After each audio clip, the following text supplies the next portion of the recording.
Bien, la idea es que profundicemos un poco más en la Santa Misa, ahora especialmente para ver las partes de la misa y cómo manejar adecuadamente el misal. Es muy importante esto porque en ocasiones, por desgracia, eh, como no sabemos utilizar correctamente el misal, nos distraemos con mucha facilidad. Recordamos que Santa Teresa de Jesús, al principio de su vida espiritual, decía que ella no llegaba a concentrarse ni siquiera lo que era un Padre Nuestro, pero ella, a través del uso de los devocionarios, de imágenes religiosas, ella va logrando tener esa concentración. Entonces, basándonos en ella, precisamente, podemos ver que el uso del misal nos ayuda para poder concentrarnos mejor en la misa y sacar, obviamente, los frutos que tiene la misa para nosotros. Y la misa, pues, es el sacrificio de nuestro Señor Jesucristo. Entonces, ante ese sacrificio de nuestro Señor, pues son realmente infinitos todos los beneficios, todas las bendiciones que recibimos de parte de Dios nuestro Señor. El misal que utilizamos se le llama misal romano. Eh, Muchas veces el misal romano es una nomenclatura, un nombre que se le da específicamente al misal que se utiliza para la celebración de la misa, que es exclusivamente en latín. Pero en lo que se refiere a los fieles, pues tienen su misal también bilingüe, ¿verdad? Tanto en latín como en español. ¿Cuál es la estructura que tiene nuestro misal? El misal tiene, en primer lugar, un temporal, que es el tiempo litúrgico. El temporal es donde se ve en qué tiempo del año estamos. Sabemos que nosotros nos basamos en un año litúrgico que abarca desde el tiempo del Adviento, que es en noviembre, hasta el 24º domingo después de Pentecostés.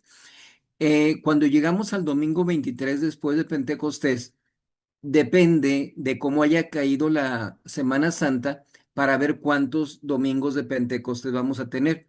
El misal nada más tiene 24 domingos después de Pentecostés, pero en el 23 domingo después de Pentecostés podemos agregar los domingos que restaron de la Epifanía. Entonces podemos agarrar este domingo cuarto de Epifanía, domingo quinto de Epifanía, domingo sexto de Epifanía y luego, ya en el último, sería el domingo 24 después de Pentecostés.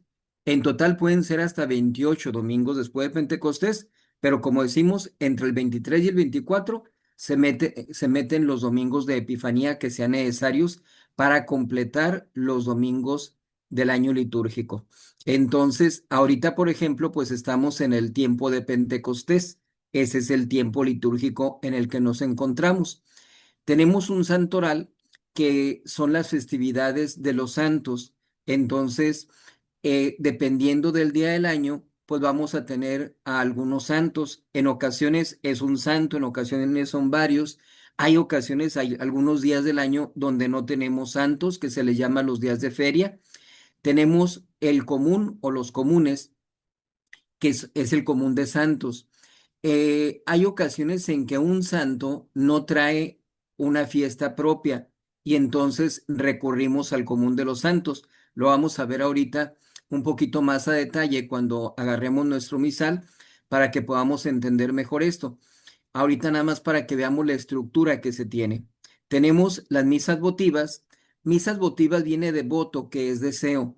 Estas misas votivas son cuando se dan los días de feria, es decir, cuando no hay un santo asignado al día. También lo vamos a ver ahorita. Y las tablas litúrgicas que se manejan cuando hay una conmemoración, cuando coinciden dos festividades o un tiempo litúrgico con un santo, etcétera. Todo eso nos lo menciona allí. Entonces, se tienen las rúbricas que son prácticamente las indicaciones cuando dice aquí se ponen de rodillas, aquí se ponen de pie, aquí se sientan, cómo se manejan las celebraciones. Es decir, las rúbricas viene de ruber, que significa rojo, precisamente por eso el nombre, porque es el indicarnos qué es lo que tenemos que hacer o qué significa lo que vamos a tener. Y las oraciones en negro, pues son las que se dicen, ¿verdad? Las que se van rezando. El misal reúne propios y ordinarios necesarios para la celebración. Los propios son las partes.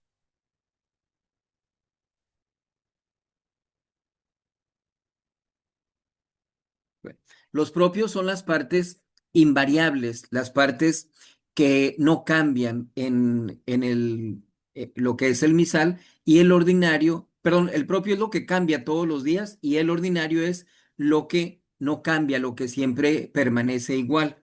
Entonces, vemos esta visión general. En el propio o variable, por ejemplo, el día de hoy tuvimos la festividad de San Bernardo de Claraval o estamos en esa festividad. Entonces, esta fiesta tiene propios el introito, la colecta, epístola, gradual, aleluya. Tracto no lo tiene porque no es una fecha penitencial, que es cuando se pone el tracto en lugar del aleluya. Pero tiene también evangelio, ofertorio, comunio, poscomunio. Todo eso cambia según la fecha. Entonces, son las partes variables que vamos a tener dentro de nuestro misal. Viene luego el ordinario, que es la parte invariable, la que siempre decimos. Hay personas, por ejemplo, que no tienen un misal, pero tienen un ordinario y tienen nada más lo que son las partes invariables, las partes que no cambian dentro de la misa. Kyries, Gloria, Credo, cuando llegan a rezarse. Si es, por ejemplo, una misa eh, penitencial, como es en el tiempo de Cuaresma, pues no lleva gloria, entonces se omite la gloria. Muchas veces entre semana no lleva credo, el día de ayer no llevó credo, el día de hoy sí, porque es fiesta de San Bernardo de Claraval, como decíamos, que es un doctor de la iglesia. Y cuando hay fiestas de doctores de la iglesia, pues incluyen el credo. El Santus, el Paternoster, Agnus Dei, todas esas son partes fijas, partes que siempre van a estar dentro de la misa. Esas partes ordinariamente no cambian. Pudiéramos encontrarnos que no hay Agnus Dei, por ejemplo, en el Jueves Santo, creo. En el tiempo de la Semana Santa hay rúbricas especiales, pero ordinariamente todo el año permanecen estas partes invariables de lo que es el ordinario. Vamos entonces a tomar nuestro misal. Este es el misal que ordinariamente, a ver. Este es el misal que ordinariamente llegamos nosotros a utilizar. Creo que ni se alcanza a ver, pero bueno, ahí está. Ok. El misal entonces que utilizamos nosotros es un misal que lo utilizamos de una forma, podemos decir, práctica, porque es un misal que se consigue con un poquito más de facilidad. Este misal es el que se editó originalmente en 1962. Ya había fallecido el Papa Pío XII. Él fallece en 1958. Por eso, algunos que tienen este misal se van a encontrar que, por ejemplo, no tiene el último evangelio. Entonces, lo que son los ritos de las fiestas vienen como de primera clase, segunda clase, tercera clase, que son ya los ritos que les dio Juan 23. Pero en lo que se refiere a lo esencial del misal, con todos los cambios que hizo hasta el Papa Pío XII, que fue el último papa válido, vienen aquí en este misal. Hay algunos misales, ya la mayoría de estos de la edición del 62, que se les incluyó ya el último evangelio, por ejemplo, las preces finales, las tres Aves Marías, etcétera, para que pudiera quedar bien completo y no se confundiera la gente. Sí, pero decimos, este es el que ordinariamente estamos utilizando la mayoría. Habrá personas que tienen otro tipo de misales, que son los misales del Papa Pío XII, ¿verdad? Que sería lo ideal, que viene bien con todos sus ritos y todo, sería lo más adecuado. Pero decimos, en cuestiones prácticas, la mayoría tienen este tipo de misales, pero no nos afecta para nada. ¿Cuáles son los señaladores que le vamos a poner al misal para poder facilitarnos el uso del mismo? En primer lugar, el temporal es prácticamente la primer parte del misal y es lo que vamos nosotros a señalar. vamos a ponerle nuestro señalador, un cordoncito a la parte del temporal. Eh, Habrá algunos que no tengan los suficientes cordoncitos y pues le pongan alguna estampita, algo, no importa. Lo importante es que vayamos separando el misal para poder utilizarlo correctamente. En este caso, el primer cordoncito que corresponde al temporal, pues obviamente lo tendríamos que poner nosotros en el 10º domingo después de Pentecostés. En mi caso, por ejemplo, aquí está en la página 622. Entonces, aquí está la misa del domingo que acaba de pasar, el domingo 10º después de Pentecostés. Algunos sacerdotes acostumbran que cuando no hay misa, perdón, cuando no hay fiesta en un día, celebran la misa del domingo pasado. Inclusive si ustedes ven en el calendario, cuando dice feria, abajo va a decir que el ornamento es de color verde, porque corresponde al domingo pasado. Entonces, puede el sacerdote a su elección tomar esta misa el domingo 10º después de Pentecostés, por ejemplo, el lunes pasado que no tuvimos una fiesta propia, ese día pudo haber celebrado un padre del domingo 10º después de Pentecostés. Entonces, ese es nuestro primer cordoncito o señalador del misal. El segundo es el ordinario, que decíamos es el propio. El ordinario, si vemos nosotros para quienes asisten a la misa parroquial, pues se inicia ordinariamente, es una misa cantada, inicia con el Aspériges, pues ahí están las oraciones del Aspériges o el Vidiacuam cuando es el tiempo de Pascua, que se cantan esas oraciones y se asperja a toda la gente, a toda la feligresía. Ya en la siguiente página tenemos propiamente lo que es el ordinario, cuando empezamos con las oraciones al pie del altar desde el in nomine Patris, et Filii, Spiritus Sancti, amén, intro, ivo, altare Dei, etcétera. Ahí va a ser nuestra base para ir siguiendo toda la misa.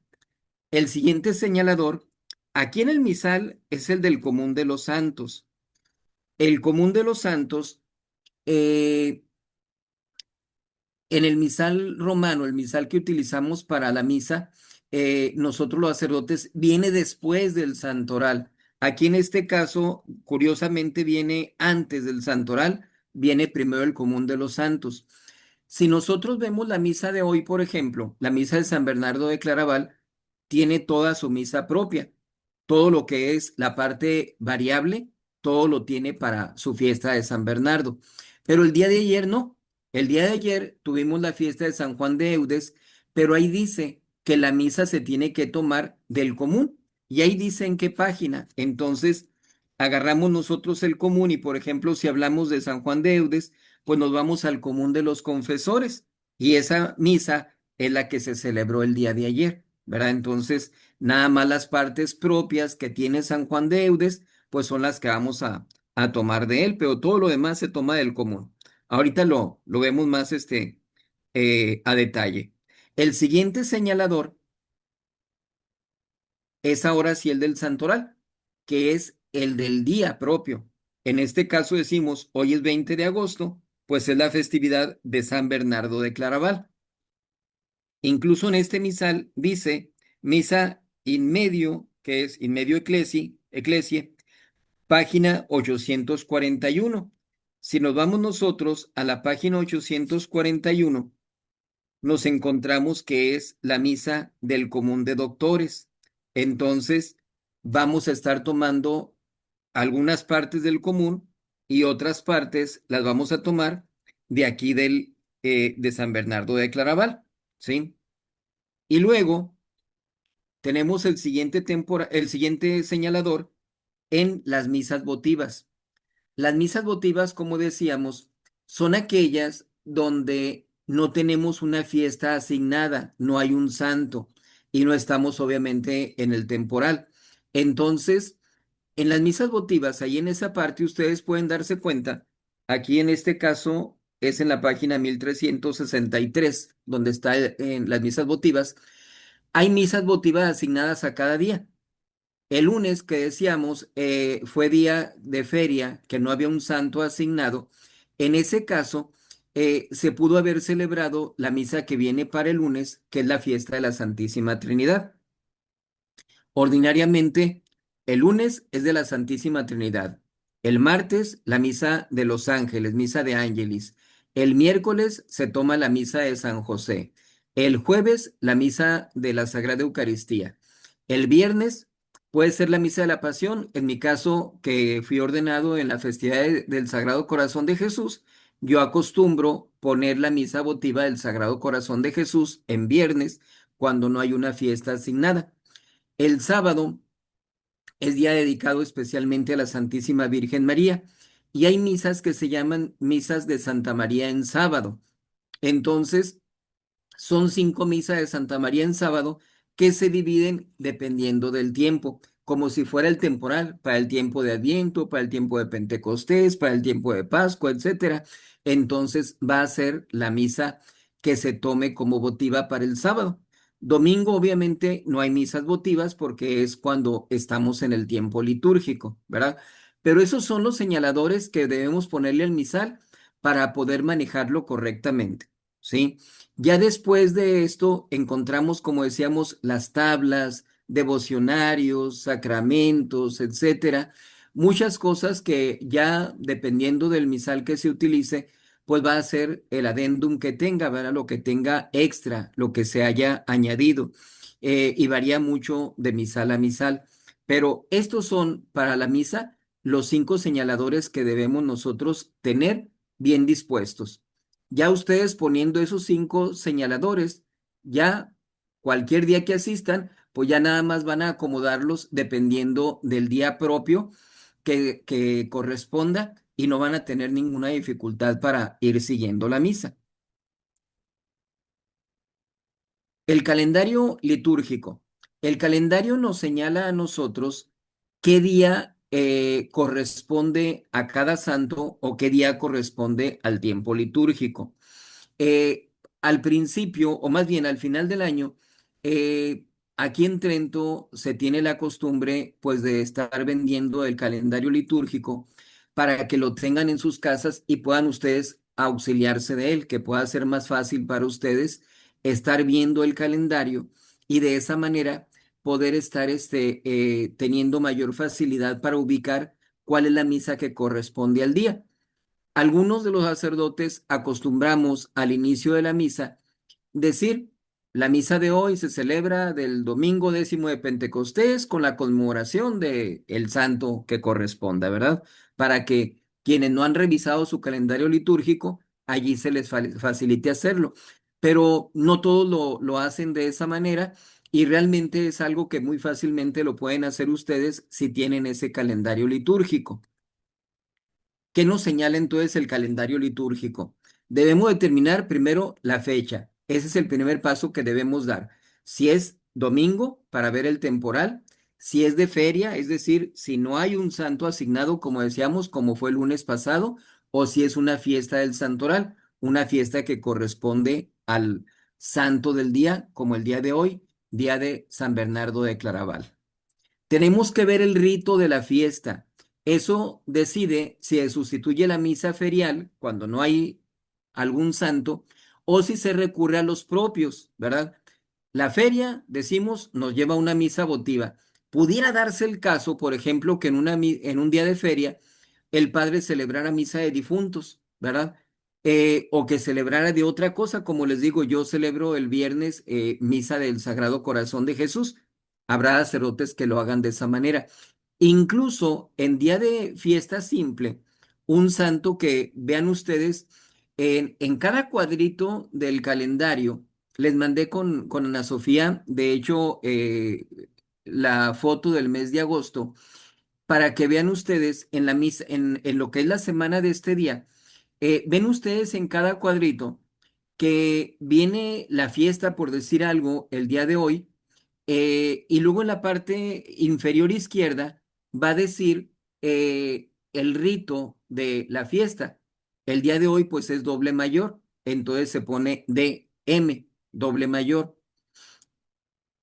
En ese caso, pues ya sabemos cuál es el rito de la fiesta. ¿Por qué es importante esto? Porque la misa doble puede ser doble menor, doble mayor, doble de segunda o de primera clase. Suponiendo El día 22, por ejemplo, que es creo que el viernes, tenemos la fiesta del Inmaculado Corazón de María, fiesta de precepto, no de precepto, perdón, fiesta patronal de allá de Hermosillo. Si esa fiesta hubiera caído en domingo, tuviera que celebrarse la misa de Inmaculado Corazón de María con la conmemoración del domingo 11 después de Pentecostés, pero no va a ser así. Sin embargo, no sé cómo lo estén manejando en Hermosillo. Pudiera darse el caso de que se trasladara lo que se le llama la solemnidad extrínseca de la festividad por ser fiesta patronal, nada más para Hermosillo, que la pasaran al domingo siguiente y que el día domingo próximo celebraran ustedes al Inmaculado Corazón de María y pudieran hacerlo así entonces, celebrar la misa del Inmaculado Corazón de María con la conmemoración de el domingo 11 después de Pentecostés. Nada más ustedes en Hermosillo podrían hacerlo. Nosotros en las demás iglesias no lo podríamos hacer. Guadalajara sí también es del Inmaculado Corazón de María. Nosotros no. Pero si ustedes al momento en que llegan a misa se dan cuenta que el padre va con los ornamentos blancos, pues va a ser un indicio. La misa va a ser de la Virgen, ¿sí? El padre va a celebrar la misa de el Inmaculado Corazón de María con la conmemoración del domingo 11 después de Pentecostés, pero el breviario, las oraciones que nosotros diariamente rezamos, ese lo va a tener que rezar del domingo 11 después de Pentecostés. La fiesta de San Bernardo. En la fiesta de San Bernardo, nos dice que la epístola es la epístola Justus de la página 841, 45, perdón. Entonces, cuando llegamos a la epístola aquí del Común de los Doctores, nos dice que es la segunda es de Timoteo, pero ya dijimos, no vamos a ir hasta la página 845, que es la epístola del eclesiástico, y empieza Justus cor sum tradet, etcétera. Entonces, ¿qué es lo que nos señaló acá en el santoral? ¿Sí? Entonces, viene la epístola, regresamos al común de los doctores, el gradual, el aleluya, y aquí nos hace el señalamiento. Desde la Septuagésima, en vez del aleluya, se dice el tracto, pero Septuagésima es antes de lo que es la cuaresma. Septuagésima, sexagésima, quincuagésima, cuaresma. Entonces, obviamente no estamos en ese tiempo, estamos en el tiempo después de Pentecostés. Por eso la oración tracto no la vamos a rezar. Aleluya Pascual, tampoco porque no estamos en tiempo de Pascua. Terminando entonces gradual y aleluya, nos pasamos al Evangelio que está aquí en esta misa. Y luego viene ofertorio, secreta, comunión y poscomunión. Entonces aquí vienen todas las oraciones. Eh, Vamos entonces a basarnos en el común de los doctores para poder decir, esa es la misa que voy a utilizar, ¿sí? Debemos identificar el rito o grado de la fiesta en caso de que sea necesario. En este caso decimos no nos afecta para nada porque no es en domingo, por ejemplo. En este caso, aún viendo el rito, pues es rito doble, no hay ninguna complicación, ningún problema, ya vimos cuál es el rito. Abrimos la parte correspondiente a los propios del día, que decíamos, pues son en este caso del común, que es lo que nos dice la siguiente indicación. Si no hay propios, usar el común o la misa feria o misa votiva. Entonces, ¿cuáles son para el día de hoy los separadores que tendríamos nosotros que utilizar? El del común de los doctores y el ordinario de la misa, ¿sí? Son los dos únicos separadores que vamos a necesitar. No necesitamos ningún otro. Pero suponiendo que hablamos de el domingo próximo, que es domingo después de Pentecostés, el domingo 11, pues nos vamos al primer separador, que es el del tiempo temporal, y allí entonces nos pasamos la hojita al segundo domingo después de Pentecostés. Para ese día, déjenme checar en qué fecha cae para ver si tenemos conmemoración ese día.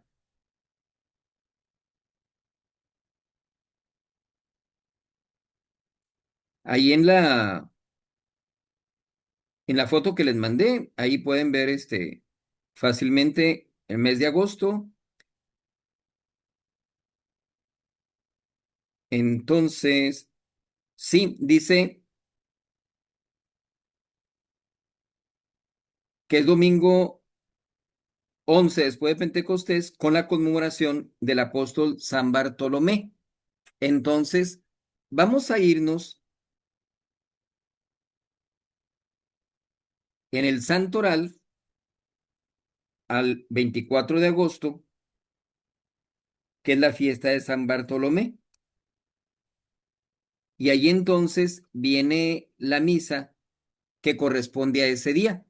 Entonces, para ese día vamos a utilizar tres separadores para el domingo. El primero, que es el del temporal, el segundo, que es el del ordinario, ¿verdad? Lo que es lo fijo, lo invariable de la misa, y el siguiente separador, que es el del santoral, que es de la fiesta de San Bartolomé.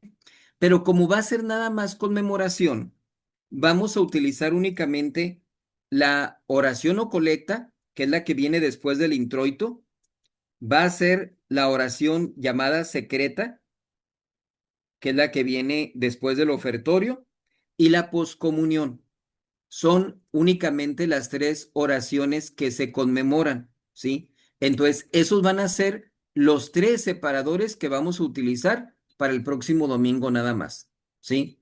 Esos tres separadores. Va a haber ocasiones en que se les va a complicar un poquito porque, por ejemplo, la misa del domingo pudiera ser que llegara a ser del tiempo con la conmemoración de un santo y que resulte que el santo tiene la colecta propia, pero la secreta y la poscomunión es común, no es propia. Entonces van a tener que poner sus separadores o señaladores en el tiempo litúrgico, que sería el domingo después de Pentecostés, en el ordinario de la misa, en el común de los santos, que es donde les va a mandar el santoral, y en el santoral. Y del santoral tendrían que agarrar la conmemoración de la colecta, que es la oración o colecta, la segunda oración variable, y luego la secreta y la poscomunión la tendrían que agarrar de el común, ¿verdad? Un señalador antes. Entonces, esa es la forma en que vamos nosotros a localizar la misa del día. Vamos entonces a irnos a través de todas las partes de la misa para que vayamos viendo cómo vamos a ir manejando nuestro misal. Empezamos con las preces al pie del altar. Esas preces las tenemos en el ordinario. Entonces, como decíamos, en el ordinario, que es el segundo señalador, ahí empezamos. In nomine Patris et Filii Spiritus Sancti. Amén. Aquí hay que tomar en consideración, en lo que se refiere a la participación que tenemos dentro de la misa. Hasta antes del Papa Pío XII, el Papa o bueno, la Iglesia había determinado que la única persona que podía contestar la misa era el acólito. Para nosotros en México y ordinariamente América Latina, ya con el Papa Pío XII se introduce el término de misa dialogada, que es donde ya los fieles pueden participar y contestar las cosas que dice el acólito. Pero, por ejemplo, si alguien de ustedes va a Estados Unidos, se van a dar cuenta de que ellos ordinariamente no contestan la misa, nada más lo hace el acólito, ¿verdad? No es que esté mal, o sea, tanto una cosa como la otra está bien, pero el anglosajón pues es un poquito más frío, más seco y no quiere estar escuchando a los demás, entonces en ocasiones incluso si llega una persona de México a Estados Unidos y se pone a contestar la misa sin ser el acólito, pues a lo mejor le hagan el señalamiento que guarde silencio, ¿verdad? Porque no están acostumbrados a eso y pueden ellos distraerse con la contestación de otra persona que no sea el acólito. Entonces, en este caso, para nosotros, por nuestra idiosincrasia, aprovechamos esta prerrogativa que nos da el Papa Pío XII de la misa dialogada, ahí se le llama, que podemos todos contestar la misa, ¿verdad? Entonces, lo que sí se pide es que si se va a contestar la misa, sea en latín, no en español, ¿sí? Si a alguien se le dificulta seguir la misa en latín, la puede seguir en español, pero en secreto, ¿verdad? Leyendo con la vista, no levantando la voz para que no perturbe a la demás gente. Entonces, eso lo tenemos que tomar en consideración. Dentro de las cosas que les mandé con Ana Sofía, mandé también eh, una revista que acabamos de sacar, que es la revista una revista digital aquí en Acapulco. Eh, en esa revista, el primer artículo es sobre la misa de difuntos. Denle una checada a ese artículo, porque en ocasiones toman la misa de difuntos, que es cuando se celebra con ornamentos negros, como una misa normal. Y no es así, tiene diferentes variantes. Para empezar, en las preces al pie del altar, iniciamos en una misa de difuntos. In nomine Patris et Filii et Spiritus Sancti. Amén. Intro ibo ad altare Dei, ad eunque letifica juventutem meam. Pero inmediatamente omitimos el Salmo Judicame Deus y decimos Aiutorium nostrum in nomine Domini, qui feci celum et terram. Entonces nos brincamos todo ese salmo, que es el Salmo 42. Así como eso, hay otras variantes que se tienen dentro de la misa de difuntos. Por eso, para que puedan identificar bien una misa de difuntos, que puedan ustedes ver que están contestando correctamente, pues ahí vienen todos los señalamientos de qué es lo que se tiene que hacer, cuáles son los cambios que corresponden a la misa de difuntos. En este caso, hablamos de una misa normal. Empezamos con las preces al pie del altar, empezamos con el Salmo Judicame Deus. Viene luego, ya cuando el sacerdote sube al altar, besa el altar y se dirige al lado derecho para rezar la primera oración variable, la oración del propio, que es el introito. En este caso, decimos, si es el día de hoy, pues nos vamos a ir al común de los santos, el común de los doctores, y de ahí vamos a agarrar la misa del introito. Si estamos hablando de la misa del domingo, nos vamos a ir al temporal, al propio del tiempo, y de allí, del domingo décimo después de Pentecostés, el domingo pasado, próximo domingo, el domingo 11, de ahí vamos a tomar la oración introito. Al momento en que se reza el introito, el Padre se santigua y los fieles hacen lo mismo. Al momento del Gloria, pues se hace la inclinación de cabeza, porque el Gloria es una doxología, es decir, una alabanza a la Santísima Trinidad. No se santiguan en el Gloria, se hace la inclinación.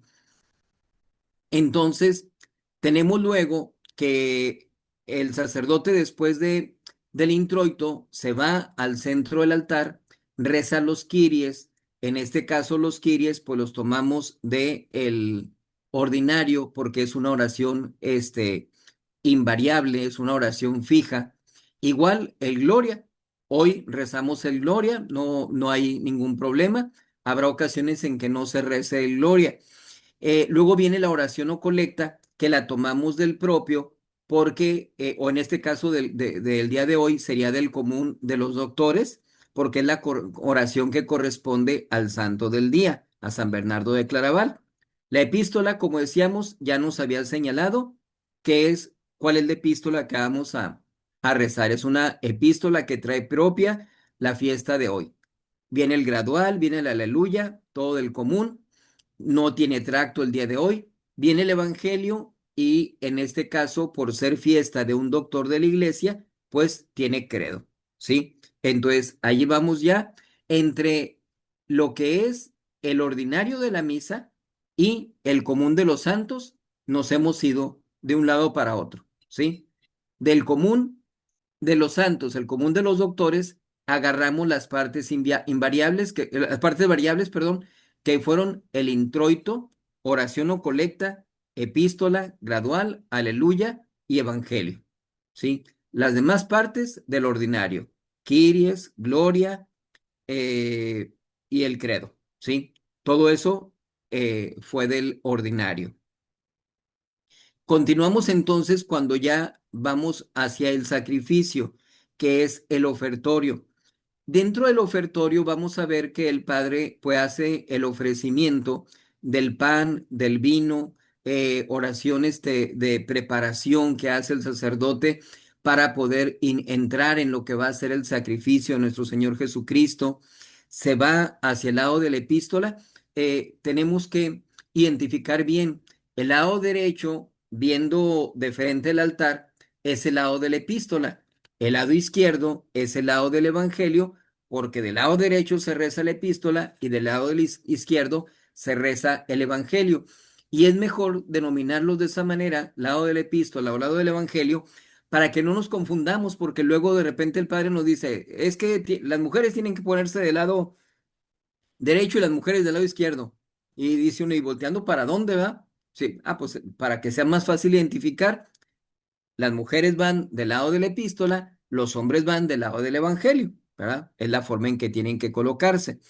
Entonces, decimos, el sacerdote va del lado de la epístola y allí se lava sus dedos, dedo pulgar y dedo índice de cada mano, porque con esos dedos son con los que va a tocar la Sagrada Eucaristía, es decir, el cuerpo de nuestro Señor Jesucristo. Ya una vez que hace eso, le puso vino, le puso agua, al cáliz, a la copa. Tomamos en cuenta el sacrificio de la cruz. Se ve litúrgicamente, de acuerdo a lo que se estilaba en aquel entonces, que nuestro Señor Jesucristo debió ponerle unas 2 gotitas de agua a el vino, ese vino que consagró y convirtió en su sangre. Por eso ven ustedes que el sacerdote hace lo mismo.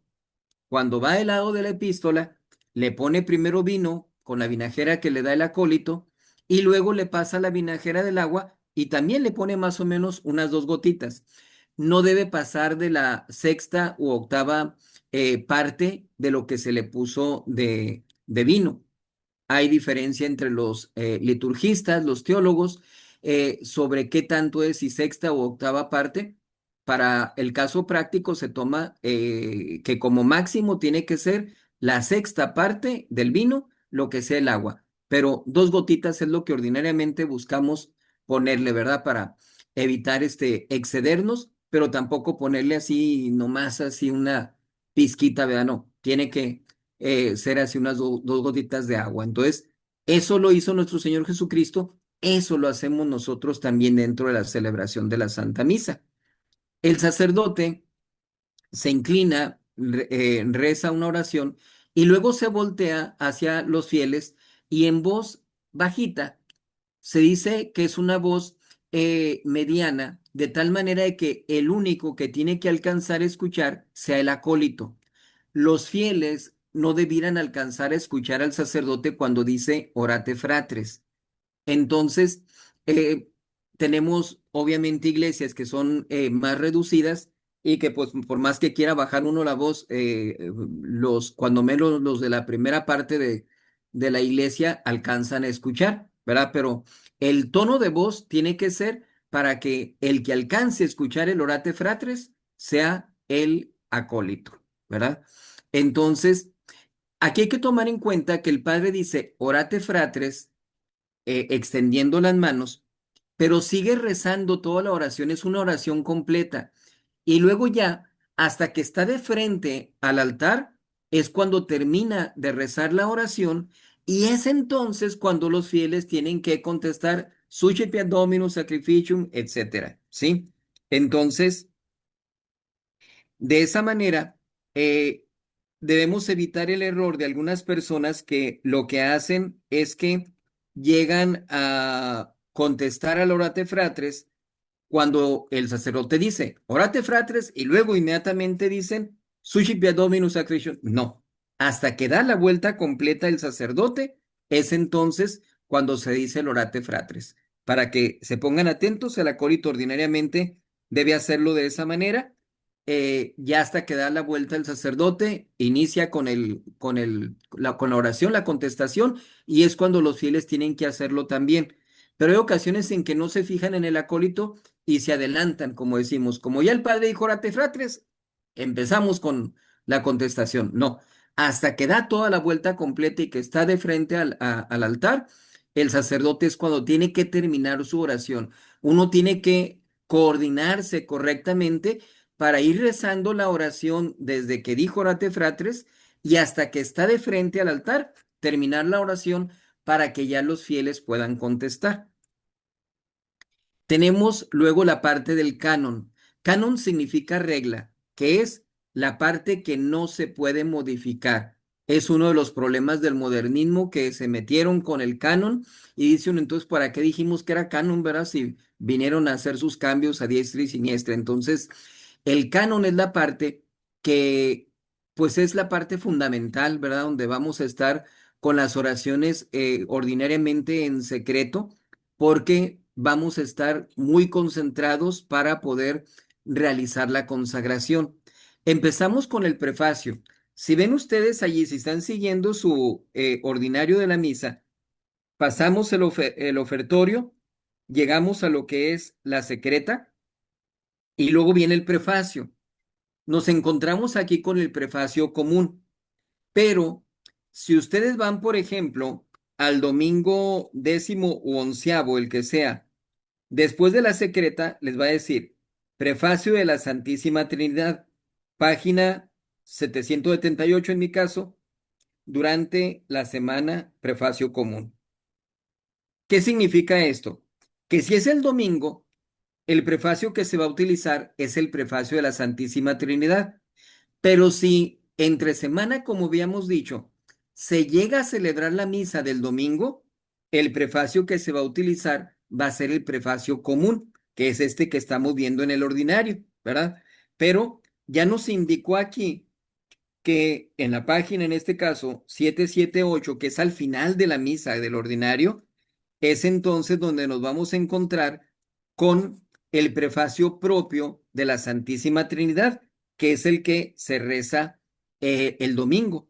Entonces, en este caso, me voy a los prefacios propios y viene aquí en la página 778, prefacio del Espíritu Santo y abajo, prefacio de la Santísima Trinidad, que ese es el que vamos a utilizar para el domingo.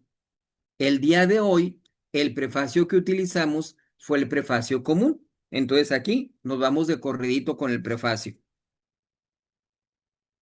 Viene luego el Santus, ¿verdad? Que es cuando se tocan las campanas y es la señal para ponerse de rodillas, ¿verdad? Se toca 3 veces la campana o un repique.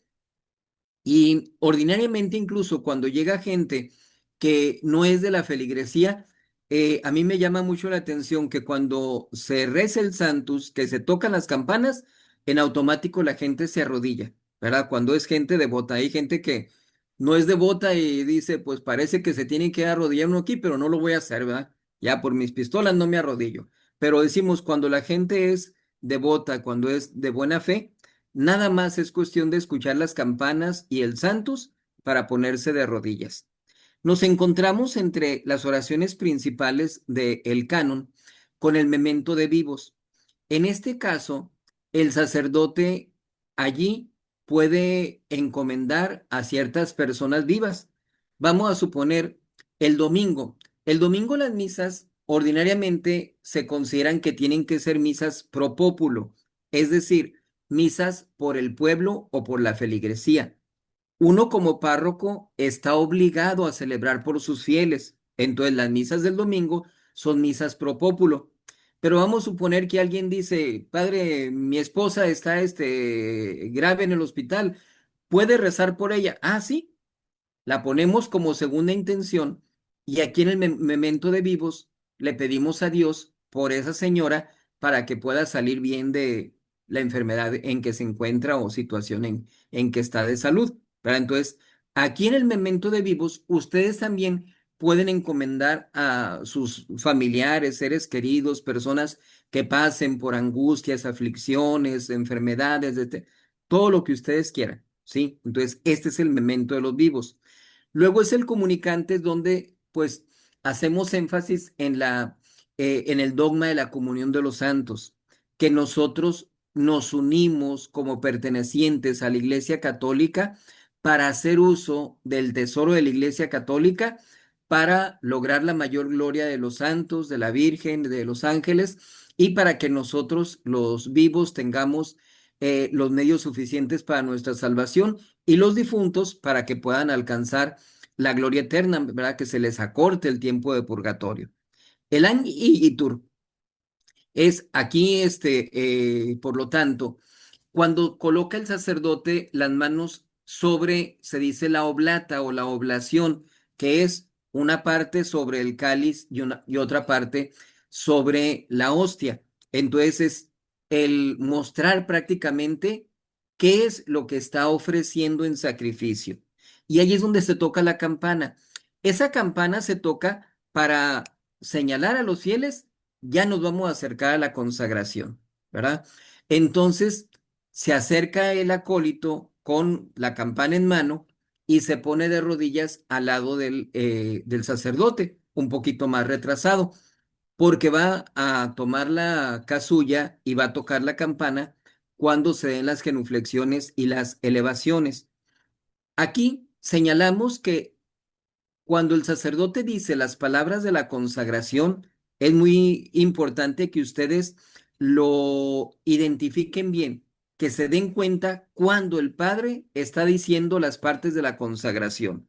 Porque muchas veces decimos, en la consagración es cuando el Padre convierte el pan en el cuerpo de nuestro Señor y el vino en su sangre. Pero resulta que no identificamos ese momento.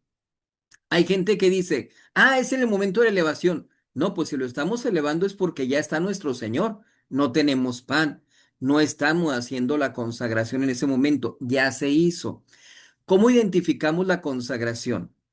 Van a ser las únicas ocasiones en que el sacerdote, profundamente inclinado, va a colocar sus codos sobre el altar. Nunca más pone los codos en el altar, nada más los pone para la consagración del pan y del vino, para convertirlos en el cuerpo y la sangre de nuestro Señor. El sacerdote entonces, con sus codos sobre el altar, profundamente inclinado, va a rezar leyendo la oración de la sacra, que es el cuadrito de oraciones que tiene uno enfrente. Ustedes se dan cuenta que en el altar hay tres cuadritos de oraciones, uno en el centro, otro del lado de la epístola y otro del lado del evangelio.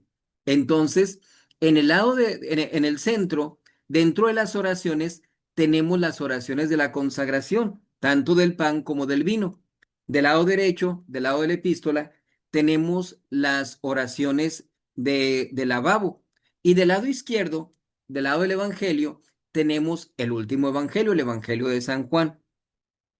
En el momento entonces de la consagración, como decimos e insistimos, profundamente inclinado el sacerdote, con los codos sobre el altar, va a leer las palabras de la consagración. Son tan sencillas las palabras de la consagración del pan que es hoc est enim corpus meum, pero no podemos decirlas de memoria. Tenemos que leerlas de la sacra. En caso de que el cáliz fuera muy alto, tenemos que voltear hacia el misal y de allí leer las palabras de la consagración. La liturgia de la misa de la iglesia no nos permite decir de memoria las palabras para que no vayamos a tener un problema de memoria, ¿sí? Que puede andar uno estresado, que puede traer problemas, que anda uno enfermo, etcétera. Muchas cosas que pueden suceder y que se le pueda a uno cuatrapear o se le puede olvidar alguna parte de la palabra, de las palabras de la consagración. No debe suceder eso. Es la parte esencial de la misa. De esas partes depende que nos quedemos con puro pan y vino o que tengamos verdaderamente a nuestro Señor Jesucristo vivo y verdadero. Entonces, por eso tenemos que leer esas palabras de la consagración. Viene después de la consagración el memento de difuntos. Así como tenemos un memento de vivos, tenemos un memento de difuntos. Pedimos por las almas del purgatorio A lo mejor ya la persona se fue al cielo, pero no lo sabemos. De todas maneras, pedimos por la mayor gloria de esa persona. Si ya está en el cielo, pues que alcance un mayor nivel de gloria, de felicidad en el cielo, ¿verdad? Y si está en el purgatorio todavía, pues que pueda esa persona acortar su purgatorio. Cuando se oficia una misa por un difunto, eh, se dice que mientras está la misa, si la persona, si su alma está en el purgatorio, mientras está la misa, deja de sufrir.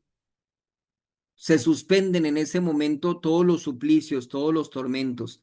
Por eso es muy importante el pedir misas por las almas del purgatorio, máxime cuando se trata de seres queridos, ¿verdad? Pido esta misa por mi tío, por mi abuelito, por mi papá, por quien sea que haya fallecido. Hay gente que dice, no, es que yo creo que mi familiar, pues desgraciadamente se fue al infierno. Nunca, jamás podemos asegurar que una persona se fue al infierno. En el último instante de su vida, cualquier persona pudo haber tenido el arrepentimiento suficiente y se pudo haber ido al purgatorio. Entonces, podemos ayudarle a que se suspendan esos sufrimientos mientras está la misa, a que disminuya el tiempo de purgatorio o que salga del purgatorio y pueda irse al cielo. Entonces, por eso es muy importante este memento de difuntos. No tengo la oportunidad de pedir la misa por X difunto, el memento de difuntos es para que podamos unirnos a las oraciones del sacerdote y pedir entonces por los fieles difuntos. Nobis quoque peccatoribus, así como fue en el Orate Fratres, así, en voz bajita, el padre dice Nobis quoque peccatoribus y se golpea el pecho y continúa con la oración en secreto.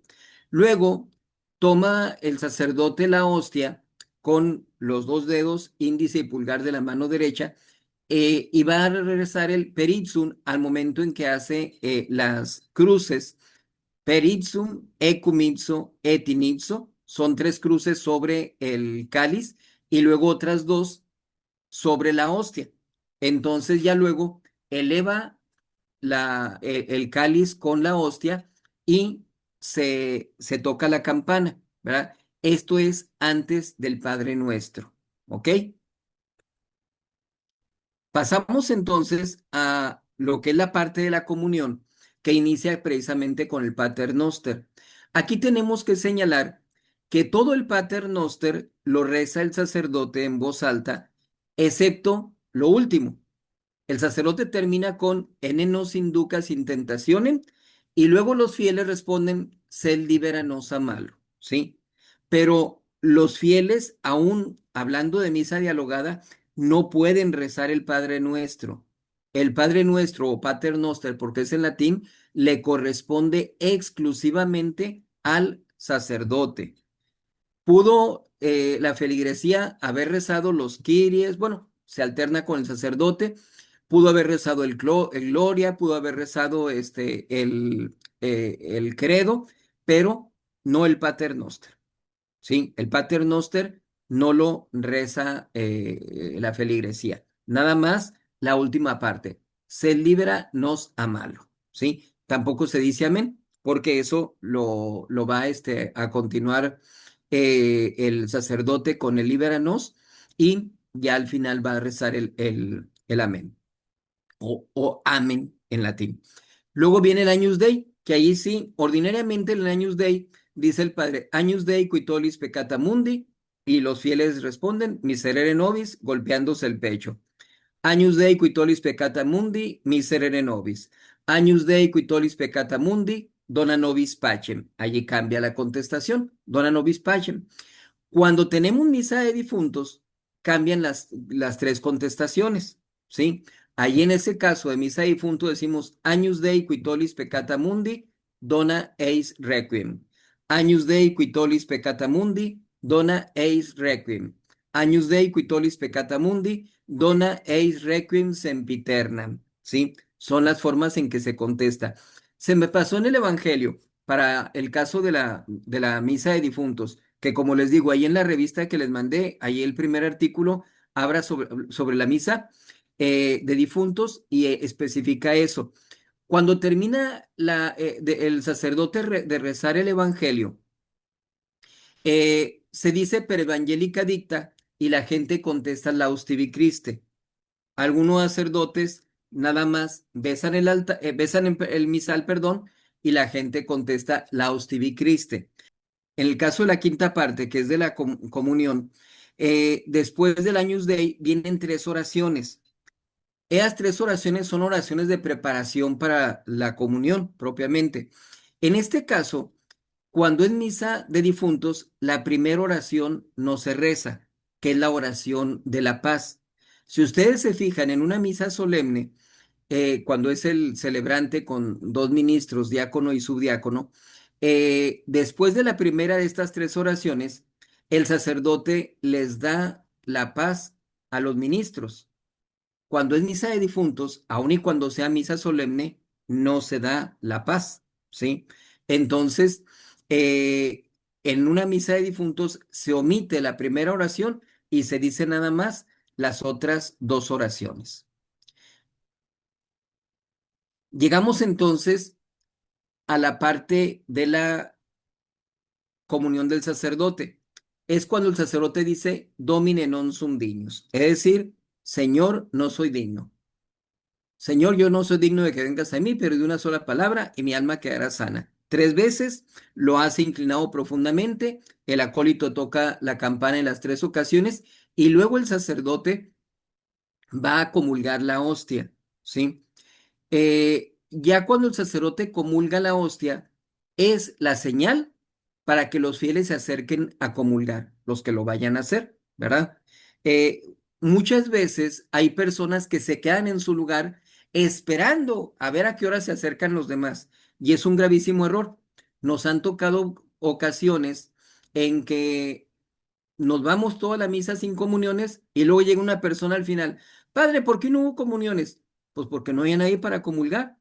Es que nadie se acercó, por eso yo no me acerqué, porque nadie iba a comulgar. Si usted iba a comulgar, se hubiera acercado. En este momento, cuando el sacerdote comulga la hostia, es cuando la gente se tiene que acercar, porque luego el acólito, al momento de ponerse de pie, se fija si hay gente para comulgar. Si hay gente para comulgar, va a ir a agarrar la bandeja de la comunión y se va a arrodillar para servir al sacerdote en dar la comunión a los fieles.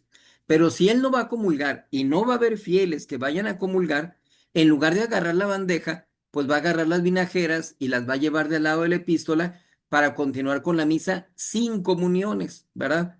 Por eso, cuando comulga el sacerdote la hostia, es el momento en que se tiene que acercar la gente a comulgar.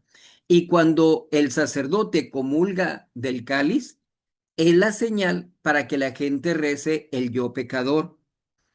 Si la gente ve que no hay personas que acerquen a comulgar, no debe rezar el yo pecador, porque el sacerdote, acuérdense, está de espaldas, está viendo hacia el altar, hacia Dios nuestro Señor.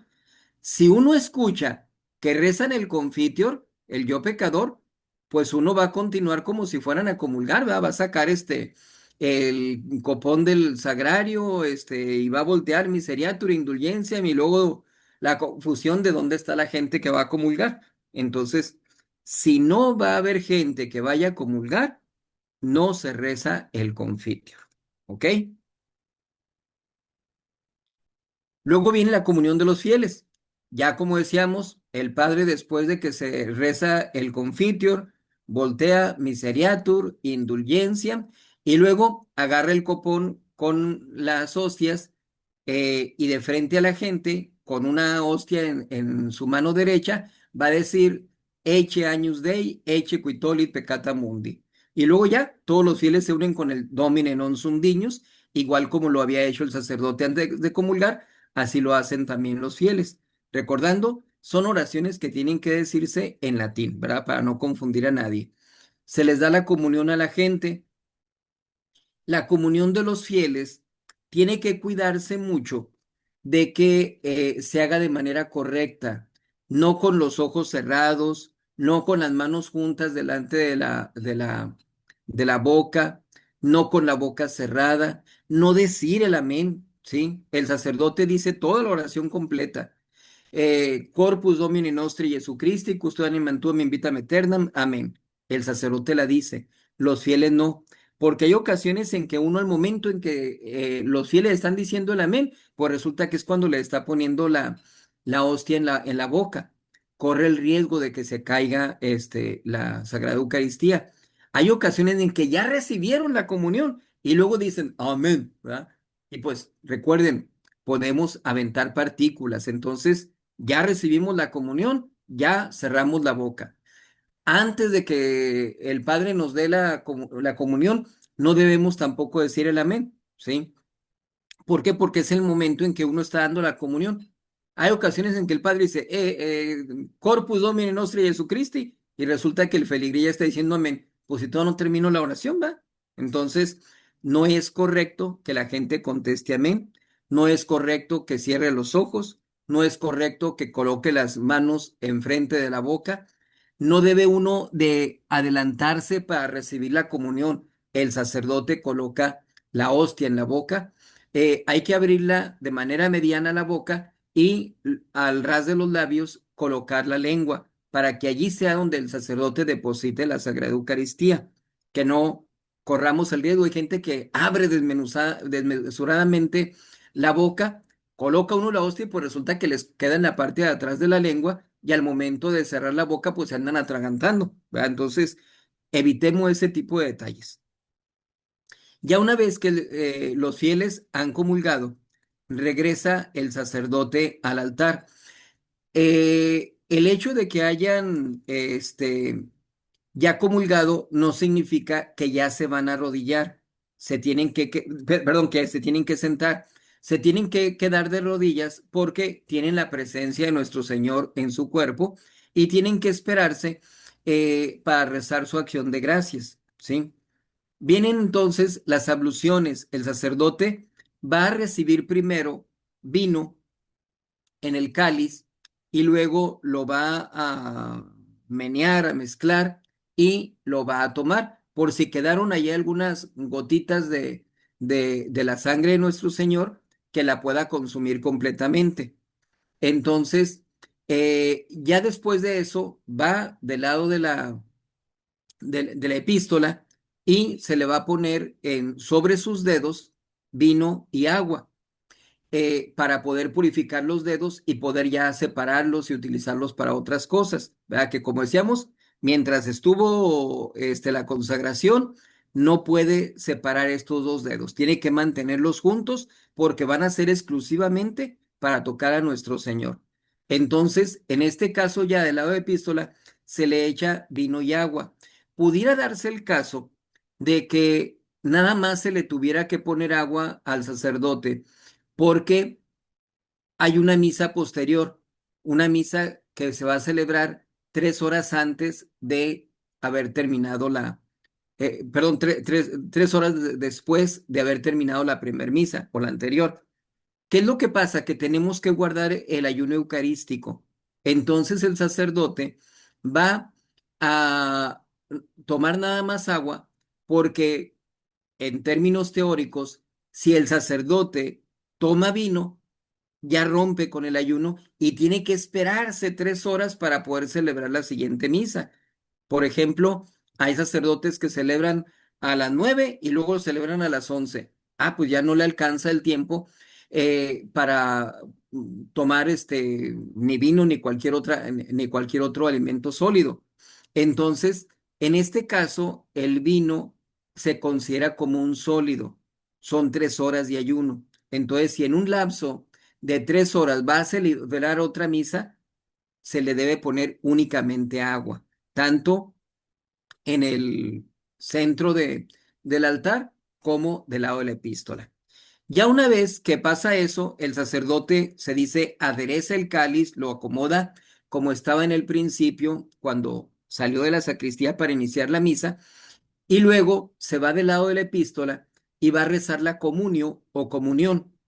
Regresa al centro del altar, se voltea hacia los fieles, dice el Dominus Vobiscum, y luego regresa del lado de la epístola y reza la poscomunión.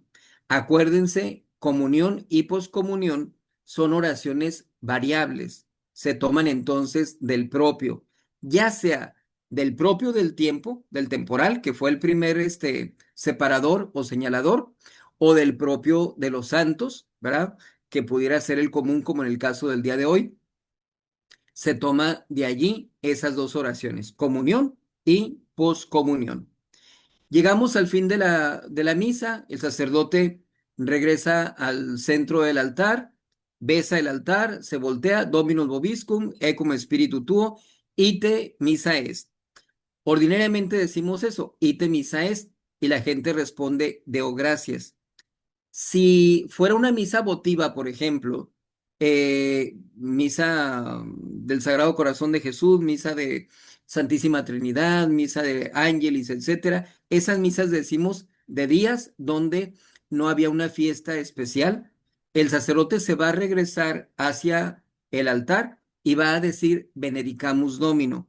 La respuesta va a ser la misma, Deo gracias, pero pues nos esperamos hasta que el sacerdote está de frente al altar, te diga Benedicamus Domino y se responde Deo gracias. Pero en la misa de difuntos, el padre después del Dominus Vobiscum se voltea y dice Requiescant in pace y la gente contesta Amén. Entonces se reza el Placiat, que es la oración a la Santísima Trinidad, y luego se da la bendición. Aquí, cuando se da la bendición, invertí el turno, ¿verdad? Era, primero el plachat y luego la bendición. Entonces, se da la bendición cuando se dice tanto el ite missa est como el benedicamus domino, salvo en Semana Santa que hay algunas variantes donde no hay bendición final, ¿verdad?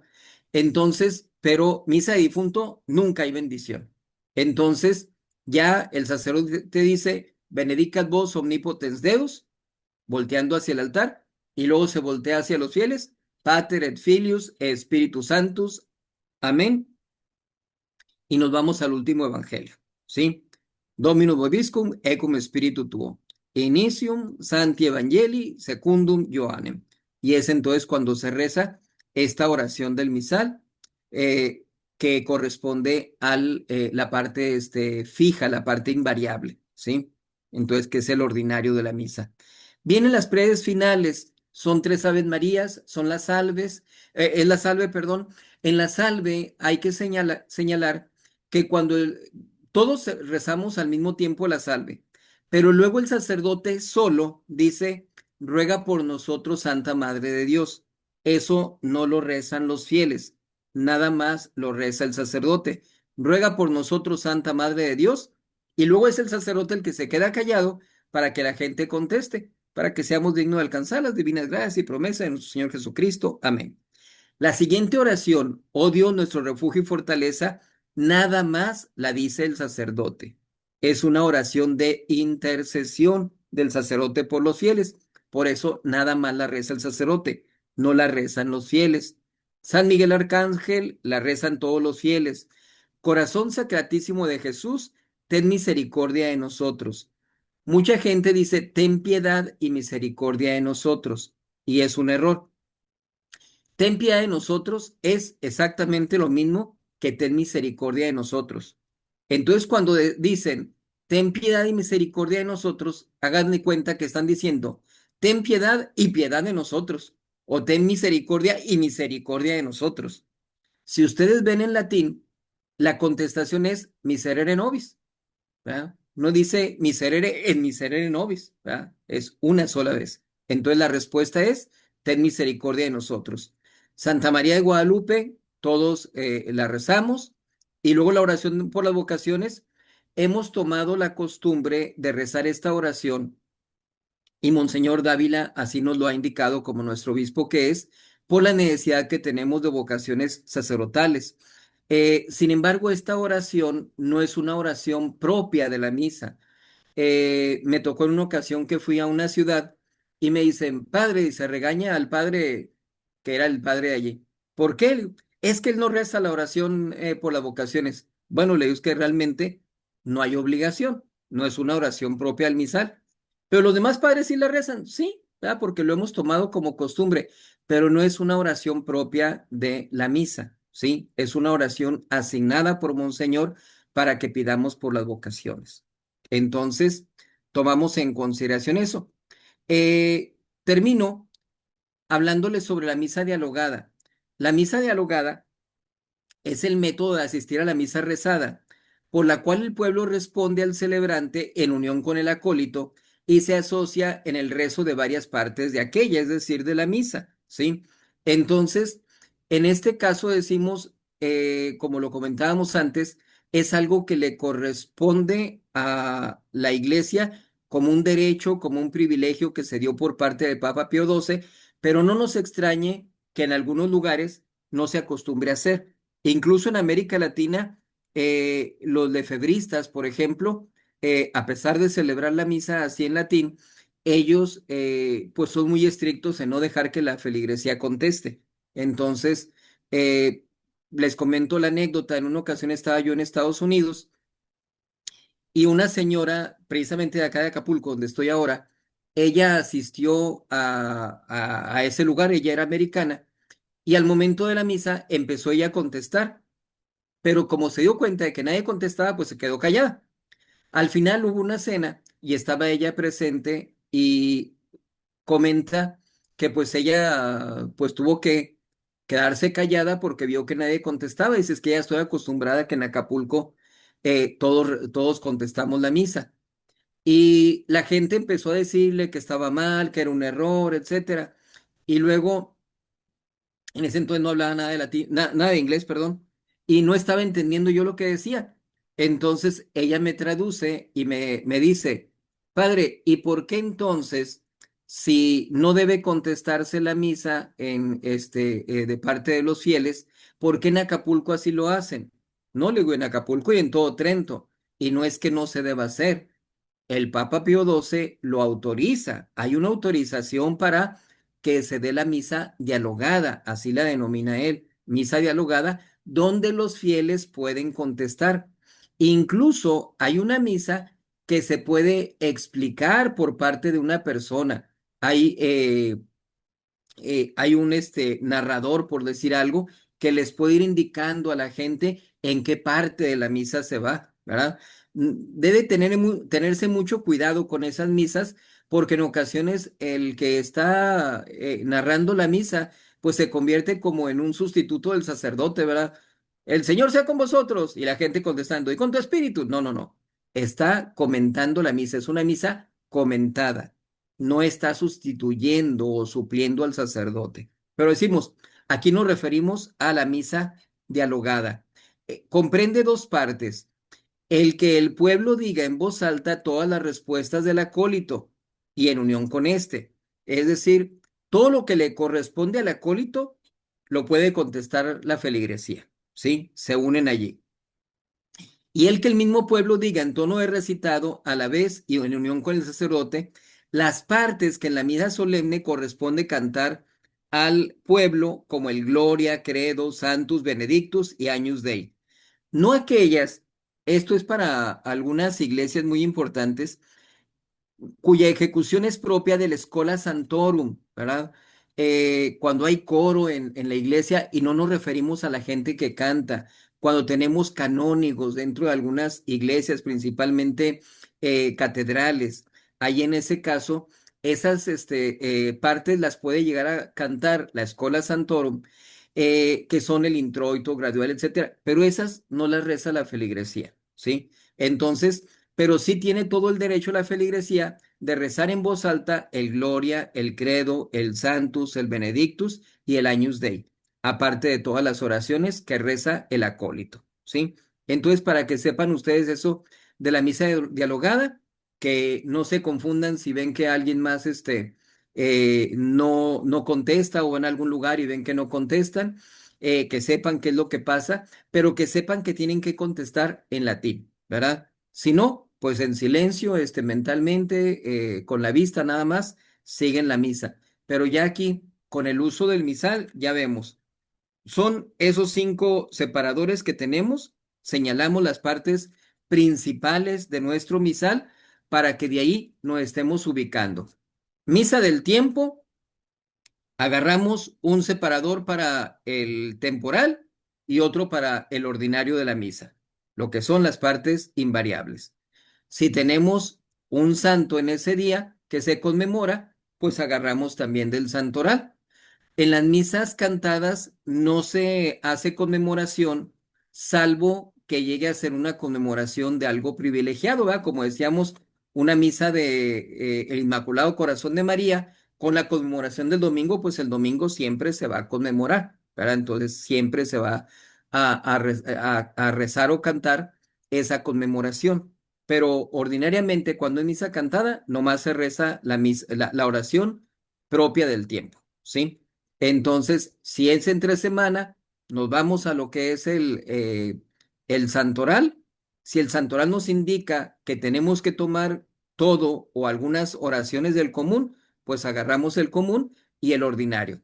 El ordinario va a ser para siempre, salvo que ya nos hayamos aprendido todo el ordinario, ¿verdad?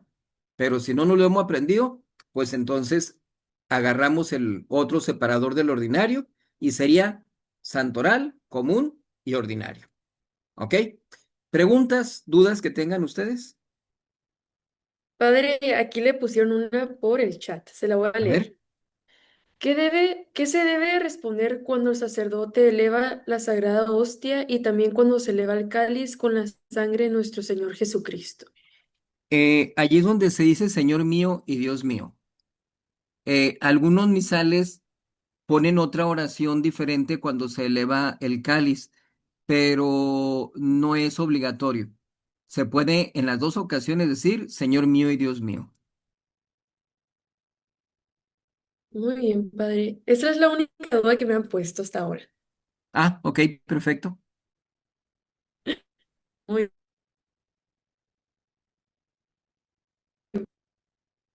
bien. Ya no me fijé si estoy compartiendo todavía o ya no. Sí. Sí, ok, para quitar aquí entonces. Ok, Ah, listo. Padre, Mándeme. me ponen, el Padre Nuestro se escucha de pie. Sí, de pie. De pie. Y lo dice que si se repite 3 veces, el Señor mío y Dios mío. Sí, no, no, el Señor mío y Dios mío no.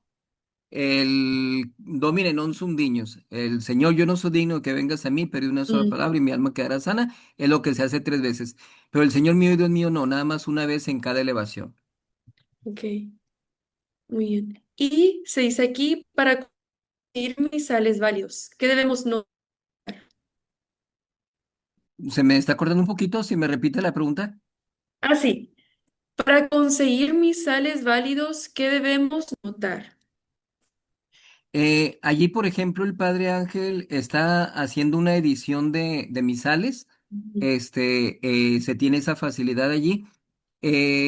Últimamente hemos estado consiguiendo misales con los lefebristas. Entonces, incluso tienen una página, ellos, una página web donde cualquier persona puede comprar los misales. Tengo entendido que ahorita están al mismo precio que como los da el Padre Ángel. Es el mismo costo que como se hace por la página de los lefebristas. Así es. Padre, preguntan, ¿por qué nos golpeamos el pecho en el Señor? No soy digno de... Precisamente en señal de humillación, de arrepentimiento, de la indignidad que tenemos de poder recibir a nuestro Señor. Muy bien. Eso es todo, Padre. Muy bien, perfecto. Ajá.